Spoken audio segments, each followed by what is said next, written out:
Hi hello friends, എല്ലാ കൂട്ടുകാർക്കും നാളത്തെ എപ്പിസോഡിന്റെ ചെറിയൊരു റിവ്യൂയിലേക്ക് സ്വാഗതം.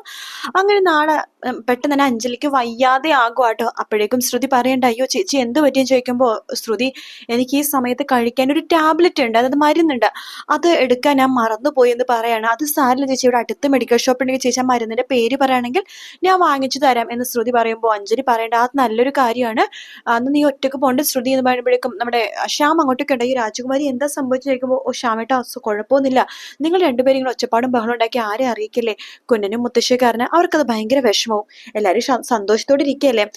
ശ്രുതി, നീ ഒരു കാര്യം ചെയ്യ്, ശ്യാമേട്ടൻ്റെ കൂടെ പോയിട്ട് മെഡിക്കൽ ഷോപ്പിൽ നിന്ന് ആ മരുന്ന് വാങ്ങിച്ചിട്ട് വരാവോ. അത് ഞാൻ ഒറ്റക്ക് പോയിക്കോളാം അഞ്ജലി ചേച്ചി. അത് പറ്റില്ല, നിനക്കിത് അറിയാത്ത സ്ഥലമല്ലേ, നീ ഒറ്റക്ക് പോകണ്ട, ശ്യാമേട്ട ഒന്ന് പോയിട്ട് വാ. അതിനെന്താ എന്ന് വേണ്ട ശ്രുതിയുടെ കയ്യും പിടിച്ചോണ്ട് ശ്യാം പുറത്തേക്ക് ഇറങ്ങാട്ടോ. ശ്രുതിക്കാണെങ്കിൽ ആകെ ദേഷ്യം വരുന്നുണ്ട്, കാരണം അഞ്ജയുടെ മുമ്പിലായിട്ട് ഒന്നും പറയാനും പറ്റാത്ത അവസ്ഥ. അങ്ങനെ ഒരു മരുന്ന് മേടിച്ചിട്ട് തിരിച്ചു വരുന്നൊക്കെ കേട്ടോ. വരുമ്പോഴേക്കും അശ്വിൻ വീണ്ടും തെറ്റിദ്ധരിക്കുകയാണ് ശ്രുതിനെ. ശ്യാമുമായിട്ട് വീണ്ടും ആ ഒരു ബന്ധം ശ്രുതി ഇപ്പോഴും നിലനിർത്തുന്നുണ്ടെന്ന് തെറ്റിദ്ധരിക്കുകയാണ്.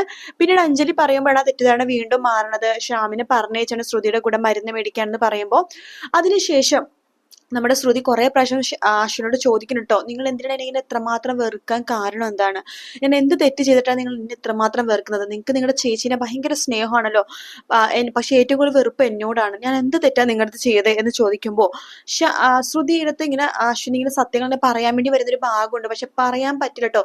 ശ്രുതി അങ്ങനെ കരഞ്ഞ പോലെ പറയുന്നുണ്ട്, ഞാൻ ഒരു തെറ്റും ചെയ്തിട്ടില്ല, നിങ്ങളുടെ അടുത്ത് ഒരു ആൾക്കും ഒരു തെറ്റും ചെയ്തിട്ടില്ല, നിങ്ങൾ എന്ത് കാരണം കൊണ്ട് ചിലപ്പോൾ നിങ്ങൾ തെറ്റിദ്ധരിച്ചതായിരിക്കും എന്നാ, നിങ്ങളത് പറഞ്ഞാലേ എനിക്ക് തിരുത്താൻ പറ്റുള്ളൂ എന്നൊക്കെ ചോദിക്കുമ്പോഴും അശ്വിൻ അത് പറയണമെന്നുണ്ട്, പക്ഷെ അശ്വിൻ അത് ബാക്കി വിഴുങ്ങിക്കളയും കേട്ടോ. അങ്ങനെ പറയാതെ വീണ്ടും അങ്ങനെ തന്നെ നിൽക്കും. അപ്പൊ നാളത്തെ എപ്പിസോഡിൽ കാണാൻ വേണ്ടി തെറ്റിദ്ധാരണയുടെ ഭാഗങ്ങൾ തന്നെയാണ്. നാളെ മാത്രമേ, തിങ്കളാഴ്ച ഇതിന്റെ തുടർഭാഗമായിരിക്കും കാണിക്കുന്നുണ്ടാവുക.